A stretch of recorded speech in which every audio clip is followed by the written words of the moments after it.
Hey everybody, Coach Jorge Capestany here, and today I'm going to answer a question that came from a recent survey. And many of the respondents to the survey said, our question is, when do you change a game plan? Like, when do you know for sure that I should be changing game plans if I'm losing and stuff like that? So I have a really good formula that I use with my players and when I played, and that's basically this. If you're in the first set of a match and you're down 2 breaks, not 1, but 2 breaks, then you might start thinking about, this maybe isn't going the way I want. 2 breaks are going to be tough to recover from, and maybe at that point it would be a time to think about changing tactics. Now, if in the second set I have a different filter, because now in the second set, especially if you lost the first, you're really getting close to the end of the match. So I think in the second set, my barometer is just 1 break. If I'm in the second set and I lost, if I'm down even 1 break of serve, I'm already going to be thinking about switching game plans right then and there. So at the end of the day, so many rec players really struggle because the reason they play a certain way is because that's their favorite way to play. So they're playing with their plan A. This is how they like to play. Perhaps they're baseliners. But now the writing's on the wall. The sink, or the ship they're on, is kind of sinking. They lost the first set 6-3. They're down 3-1. They're kind of like, this isn't really going how I want. But man, they don't want to switch because they're already doing their favorite play or their favorite style. See, this is dangerous because ultimately the one way you can know for sure if the game plan isn't working is to write it out and lose the match.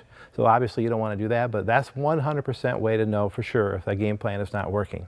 So the magic is really, when do you switch? You don't want to switch too early. You don't want to switch too late.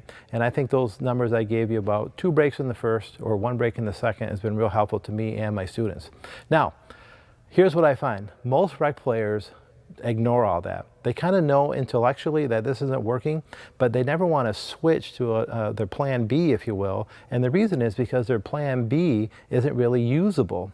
So this now talks about a bigger problem in tennis, which is, what do you actually have? What do you go to war with? If you think of tennis as like a little battle, you're going to go out there, you need your soldiers, and your soldiers are your shots, your forehand, your backhand, your slicing, your tactics, all the things that you can deploy onto an opponent.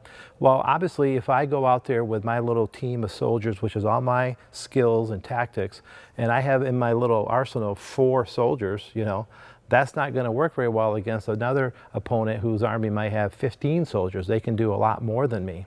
Some of the people who don't change tactics ever or at the right time is because their plan B, plan C is really not usable. And usable is the key word there. I can have plan A and then B, C, D, E. I can have 10 additional plans, but if I don't dare try these plans in actual competition, then they're really useless to me.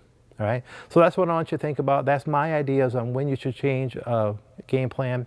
Don't hold on to it too long. That's kind of the rookie mistake that I think people make. So hope you enjoyed this video. I'm Coach Jorge Capestany. If you're watching this anywhere else other than my website, my blog, that's called jorgecapestany.com, go ahead and head on over there, check it out. Leave me a comment. I'll be very grateful to you if you could just give me a little comment below and tell me what you think about this video, and we'll see you on the court.